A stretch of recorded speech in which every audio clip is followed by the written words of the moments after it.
Tonight on Greater Boston, a judge said the CDC's mask mandates on public transport were an overreach, but the White House believes otherwise, I think. And federal health experts still say masks on public transit are the way to go. So who's really in charge here? And who's right? A pair of health law and public health experts will join me. Plus, Boston Globe travel writer Christopher Muther on his decision on in-air masking. And later, the president of the Benjamin Franklin Cummings Institute of Technology, Aisha Francis, on how they're changing things up in more ways than one, including giving a huge number of Roxbury seniors who studied STEM automatic admission to the school. After a federal judge in Florida ruled Monday that the CDC did not have the authority to mandate masks on planes and other public transit, some celebrated. It's over immediately. Congratulations. Multiple airlines, including Delta, United Southwest, and JetBlue, have since made masks optional. On the ground, Amtrak, Uber, Lyft, and incredibly enough, the MBTA are among those that have lifted their mandates as well. And when asked Tuesday about what people should be doing, the president seemed to be following the judge's ruling. Should people continue to wear masks on planes? That's up to them. Okay, well, of course, the White House has since announced that they want the DOJ to appeal the ruling, so I guess it's not up to them. Don't ask me, ask the experts. I'm joined by Carmel Shachar, Executive Director of the Center for Health Law Policy, Biotechnology, and Bioethics at Harvard Law School, and Dr. Louise Ivers. She's the Director of the Harvard Global Health Institute and MGH's Center for Global Health. It's great to see you both. Thanks for being here. Thanks for having us. Dr. Ivers, did the judge make the right decision as a matter of public health in your estimation? Well, I think it's disappointing that a judge was actually the decision maker. I think even if the mandate is coming to an end, it seems like a sorry end to kind of the authority of the CDC in our public health arena.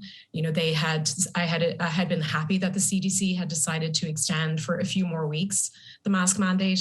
So I think for me, it's just a question of should the judges really be deciding, or can our public health authorities really help to make those decisions more credibly? You know, the White House, through Jen Psaki, Carmel, made a similar point that it's not really about whether this mandate on masks goes through May 3rd, but about the authority of public health authorities to begin with, I guess really in future pandemics. Here's what Psaki had to say to Chris Wallace the other day on CNN+. One, because we think it's entirely reasonable, but also because they want to fight to ensure the CDC's authority and ability to put in mandates in the future remains intact. We want to ensure that our public health experts are able to take steps if needed in the future. So the stakes are pretty high here for the future, are they not, Carmel? Absolutely. I think this is a case most immediately about, do you need to wear a mask on an airplane? But what it's really about is, what can the CDC ask the public to do, especially when they're traveling between states, to keep everybody healthy and to control infectious diseases moving forward? You know, by the way, this is coming at the same time the Supreme Court has a case before about whether or not the Environmental Protection Agency, the EPA, has the regulatory authority to decide around climate change issues. So we're in an era where a lot of public entities may be cut back in terms of their ability to protect the public. You know, Dr. Ivers, it seems to me the problem in this case was not just the judge, who most legal experts who I've consulted think misunderstood the law, but an administration that sent a totally confusing message. As you saw a minute ago, the President of the United States saying, do whatever you want, it's up to you. And the next day, his own administration, his own Department of Justice saying, don't do what you want because we think there should be a mandate in place. That's exactly the wrong kind of messaging on public health, is it not? We have just been, I think, for the last 2 years, mixed up in a total mess around public health messaging. We've had experts and so-called experts and politics and public health and science, and it's become very confusing for the public. If you've been on the T, which I normally take to work, or in an airplane recently, you can see that, yes, masks, when they are properly used, are effective, but many people have really taken this mandate to not be very serious in the first place, and they've not been using them correctly. So I think the messaging would be, the mandates might even be less necessary if actually people could truly understand the purpose of masks and how useful masks actually are, and if we were willing to really just do something to help our neighbor, not necessarily just ourselves. You know what? Well, you mentioned that the often across-the-board disobedience to some of these mandates. The doubly unfortunate thing here to me is this is one of the few areas where the public seem to be unified. I can share with you this poll from a couple of days ago from AP NORC Center, 56 to 24. That's a landslide in America today. How do you feel about requiring people on public transportation to wear masks? And it seems to me that there was, again, that comment by the president was ill-advised. So, Carmel, assuming for the time being this stands, should people mask? Is one-way masking, I guess the term, is that useful in a public transportation setting when everybody else is mask-free? So I'll separate that into two perspectives. From an individual perspective, you should absolutely be using high-quality masks, especially if you're living with somebody who's immunocompromised or has other health conditions. I think from a social point of view, it's a really unsatisfying answer to say, okay, well, people should just decide. So for example, I have a toddler and a baby at home. The baby is too young to mask. I can barely keep socks on her. And the toddler is trying to mask, but masks are hard to fit and it's not a great fit. And I think that in order to protect the under 5 population, which hasn't gotten a chance to be vaccinated, or people who are living with health conditions, your aging parents, for example, it's important to have the public mask up as a group as opposed to just leaving it to individuals. But if it turns out, let me stay with you as the mother of a toddler and an even younger, if the public says, well, a judge told me I don't have to, I'm not going to, and you're riding the T to work or you're on a bus to Harvard Square, are you helping to protect yourself and your kids by you individually masking if you're the outlier on that, whatever that vehicle is? I am. I don't mind looking a little bit cautious. I'd rather be cautious than have to deal with a toddler with COVID. You know, Dr. Ivers, I know you know I'm not an expert in this area, but I do consume a lot of this.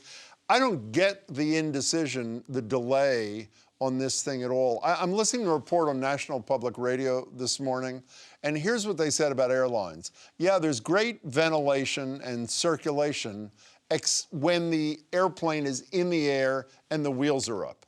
When it's on the runway or taxiing, there's none of that circulation. Then they move to buses, and they say if your masks are not on, every person on the bus would breathe the air of an infected person, were he or she on there, in 45 seconds. And then you go to subways where people are sardine-like packed, and the notion that a mask-free environment is even borderline safe is preposterous to me. Am I overreacting to any of those circumstances? Well, I don't think you're overreacting. I also think, we shouldn't stigmatize the idea that it's okay not to want to get COVID. It's okay still 2 years later to try to want to avoid yourself or your family members, even if they're relatively healthy, from getting COVID. I agree with you on the transportation. Of course, this virus is transmitted both by droplets and by aerosols. So if you're in an airplane, they do have very high air exchange, and that's great when you get, if the aerosol gets up there to be exchanged. But if you're sitting beside a stranger with a cough or a flu or a cold, that doesn't really help you. And it does help if you yourself wear a mask, but it's just, exponentially more effective the more people that are actually masked inside the space. Can we step back for the remaining minute or two, both of you, and talk about something that is just putting me over the edge, and I hope it's putting most Americans over the edge. At the same time that we are not out of this, and I looked it up right before the show, 987,000 of our fellows in this country are dead as a result of this. This pathetic Congress is on a 2-week recess, having not appropriated $1 additional for future COVID necessities. The administration requested, I think it was $22.5 billion. It was shaved down for a whole variety of reasons. Starting with you, Carmel, it seems that our leaders, at least a majority of our leaders in Congress, enough to block action, have learned nothing. in terms of prevention and preparation on the public health front after the worst public health catastrophe of our lifetime? I absolutely agree there. I think that we have systematically underinvested in public health for decades and decades. And what I would have liked to see is COVID emphasize the importance of having a strong public health system. I mean, it's amazing that we could all go to a CVS or a vaccine clinic and get our COVID vaccines without having to worry about, will my insurance cover it? Will I be able to afford this for my kids? And to move away from that, to see our leaders get COVID fatigue and not think that it's worth spending money to protect the lives of Americans is frankly disappointing. Louise Ivers, what's your reaction to the non-action by Congress? I mean, you know, all of our, as an infectious diseases doctor, I'm used to the fact that outbreaks are met by a cycle of panic and neglect. And this happens over and over, whether it's Ebola, whether it's the first SARS, and now it's hard to believe that it's happening with this, with COVID as well. You know, people have talked about how, oh, this disease is just like the flu, which it is not, let me say for the, you know, to state for the record, but almost 30 million Americans get sick with influenza every year, usually. That was the data from 2018. And so the idea that even if this was like the flu, that we're willing, despite all of that we've learned about testing and test and treat, get treatment at the pharmacies, that contact tracing, that we're not actually investing now to ensure that our public health workers have the resources they need is really very disappointing. Carmel Shachar and Louise Ivers, thank you both so much for your time. I really appreciate it. Thank you very much. Thank you. Up next is one man who's refusing to waver in the war on masks, writing in his latest Boston Globe piece that he'll be taking advice from the pros and that his mask isn't going anywhere while he's traveling. A fearless man, a leader of men and a few women, Globe travel writer Christopher Muther joins me now. Christopher, it's good to see you. Great to see you as well, Jim. Now, it's clear from your column that you're aware that the judge in that Florida case, Catherine Kimball Mizell, was deemed not qualified by the ABA when President Trump nominated her. Did that factor into your decision to reject her decision in this case? I mean, it didn't completely color my decision. You know, one thing that did in terms of her ruling was that she was basing the efficacy of masks or the need for masks off of a 1944 ruling about health safety. And you probably know there's a very specific term, sanitation. And her ruling was, went along the lines that masks do not provide sanitation. They don't clean anything. Mm-hmm. So that was sort of, it was interesting, but really where I wanted to start from was the women and the organization that files the suit, the plaintiffs in the suit, to see kind of what their interests were, thinking that there has to be a really compelling reason why they would take the time to sue the government. Well, I read your piece, and one of them obviously had a lot of relevant experience. She was an expert on, I believe, making fermented ketchup. Is that not correct, according to you? Yeah, fermented ketchup, almond butter balls for power, satay peanut butter, I think is another one. Mm-hmm. Yeah, she's called the healthy, I always want to say the happy homemaker, but it's the health home economist. That's her official title and her blog. Did you read her piece that was entitled, I read this in your column, Vaxxed Women Increasingly Shunned from the Dating Scene? Did you read that? Is there any backup for that conclusion or no?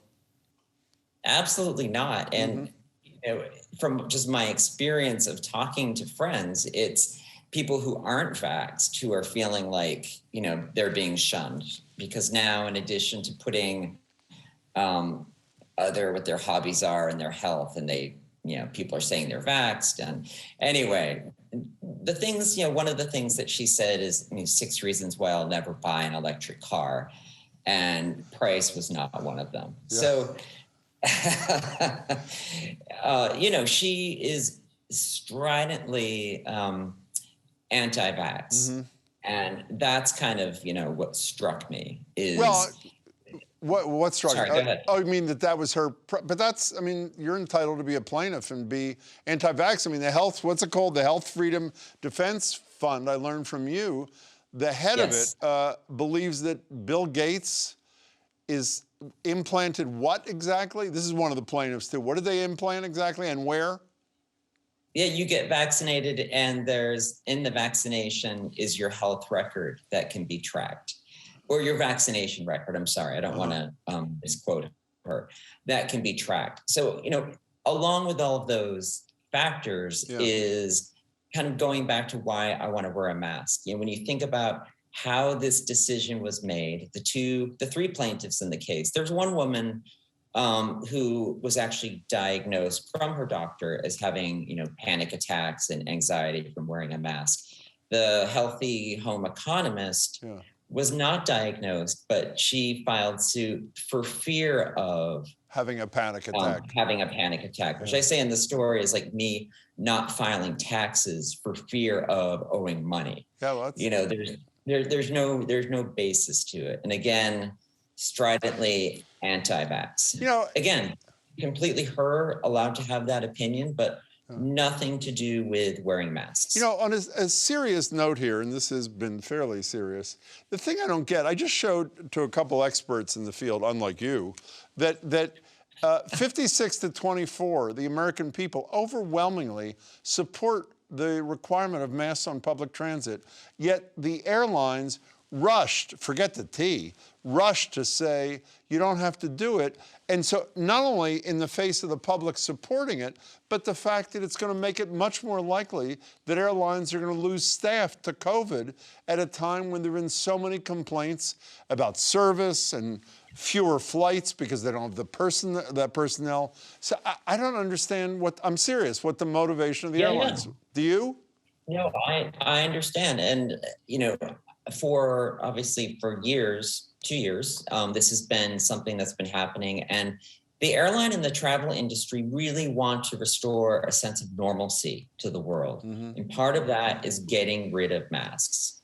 That's one of the reasons why they've been saying the filtering is better than a surgical room. It's, there's been that message coming from airlines. So they're thinking more about wanting to restore a sense of normalcy. But, you're right. One of the things that really did bother me about this ruling was that the ink was barely dry and the airlines were announcing mid-flight, throw your masks in the air. People were like Mary Tyler Mooring their masks.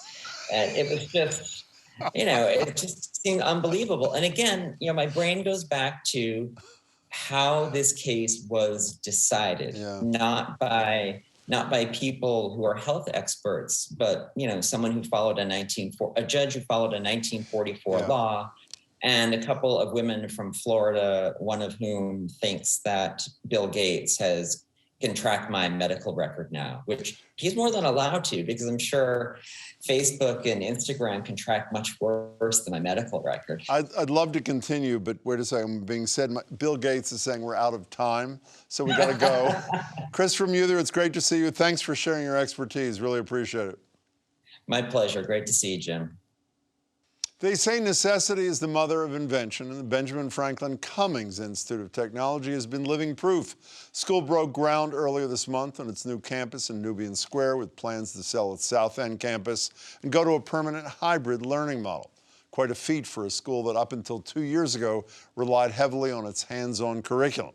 But the move to Harrison Avenue also contributes to the transformation of an area of Roxbury that for too long was overlooked and underinvested in.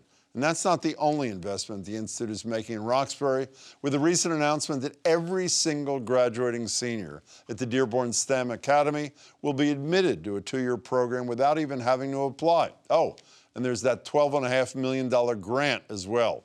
Hell of a few months for the president of the Benjamin Franklin Cummings Institute of Technology. Aisha Francis, it's great to meet you. Thanks so much for being here. Absolutely. Thank you for having me, Jim. Can we start with the $12.5 million from the Cummings Foundation? Absolutely. I'm Why happy to so talk much about that. huge amount of trust in you and your institution? And by the way, by my count, 4 times your endowment, practically equal to your total annual operating budget. Why'd they decide to do this, do you think? Well, first of all, Bill and Joyce Cummings have an amazingly generous heart and a wonderful sense of what philanthropy means. They are at a point in their lives when they are interested, as they've explained to me, in investing in workforce development opportunities, particularly for untapped talent and people that are overlooked, and all of the things that that word means. And they had been really investigating through their own research and through volunteers, organizations and colleges that did that work, that really had a track record of getting people from low income communities into good paying jobs in short order. And they landed on us because of our reputation and our outcomes. And through conversations with Bill in particular, we got to know each other, and he believes in our new direction and my leadership. Well, speaking of direction, I should have started by saying, for those who aren't familiar with the Institute, give us 30 seconds of what do you train young people to do? Why are you there? Absolutely. We are a technical college, and we are laser focused on making sure that students have access to the trades and technical careers and have jobs even before they graduate. And many of our career paths are in things that, are essential, right? These essential jobs that practical electricity, HVAC, machining, engineering, things that make our everyday world tick and are, underrepresented in terms of training opportunities that are accessible and available to all. So that's what we do, and we do that with pride. And you mentioned the legacy of Benjamin Franklin. We are a direct recipient of half of his estate that he amassed over his lifetime. Wait a second, is that true? Is that true? Yes. Benjamin Franklin left half of his estate to the city of Boston for the purpose of training people in the trades. Great. And over time, that legacy led to what we now have as a college. It was not always a college, but yes, we are a direct descendant of that choice. So groundbreaking in Nubian Square. I read Charlie Baker's comments. It was a great moment of joy for a lot of people from Berkeley Street, obviously. Why does that matter?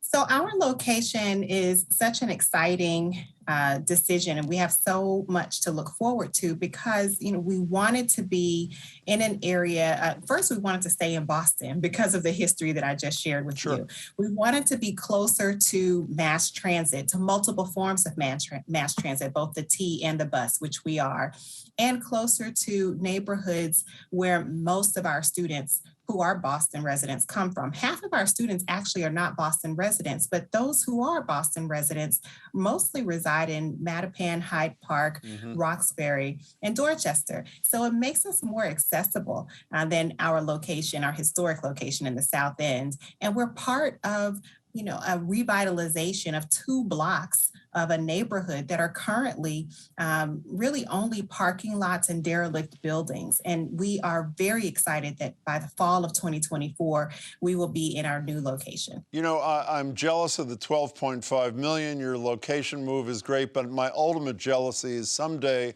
I want to be able to turn to seniors at any high school and say, quote, "You are the class of 2022. You are all accepted." Those are the words you got to say. What was the reaction? I mean, it was a total surprise to the seniors at Dearborn STEM Academy.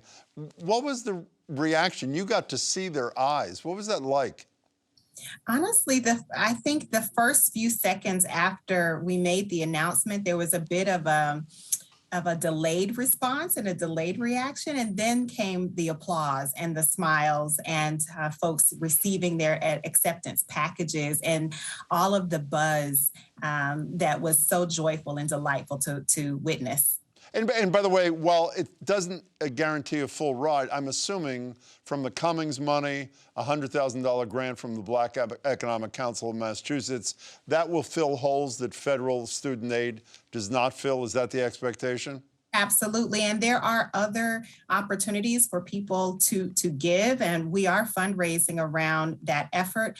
We also have a lot of supporters in Nubian Square. The Nubian Square Ascends project is invested in this and in the success of all of the students at Dearborn, as well as other people who are affiliated with the Dearborn STEM Academy and with Benjamin Franklin Cummings Institute. And do you have any idea yet what percentage of those seniors are going to accept? I know they have till, I think, May 1st. Do you have any idea yet? They do. They have some time to decide, and so we are waiting patiently while they weigh their choices. Some students had other institutions that they had applied to, and interestingly, many other students did not. And so we want to make sure that they understand all of their options and have all of the opportunity to decide that they should, as folks who have worked hard to achieve their diplomas. Aisha Francis, it's great to meet you, and it sounds like you've got a great future ahead, you and the kids, and I really appreciate your time. Thank you so much for the opportunity to tell you about our story. That's it for tonight. Please come back for Talking Politics tomorrow. Adam Riley and his panel will take up Maura Healey's growing lead in the race for governor. Plus, Elizabeth Warren issued a prescription for her own party to avoid a midterm disaster. But does she have the influence these days to inspire action among her fellow Democrats? That and more tomorrow at 7. Thank you for watching. Please stay safe.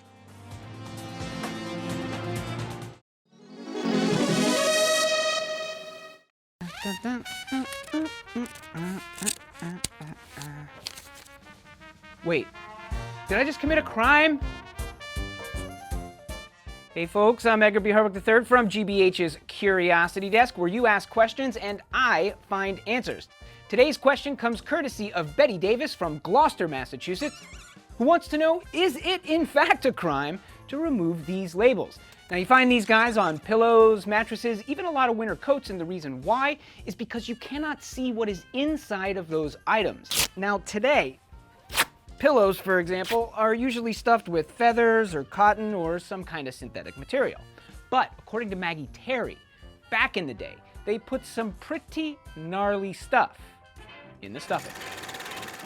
I mean, it used to be years ago, they'd throw anything they wanted to into the bedding. Newspapers, dirty rags. Horsehair, used hospital or hotel mattresses, corn husks. Sweepings off the floor, part of their lunches, droppings, I mean, anything. For starters, that's disgusting, and furthermore, it's dangerous and unhealthy. So today, a lot of states require these labels that tell you what is inside of the item, and it is against the law to remove them. Sort of. Retailers and manufacturers can be fined if they remove the labels, but once you buy it or I buy it, if you read closely, most of these end with the line, "except by the consumer." So there you have it. Feel free to rip away. Don't forget to follow and tell us what you are curious about, because hey, I might just look into it for you. I'm Edgar B. Harwick III. Stay curious out there.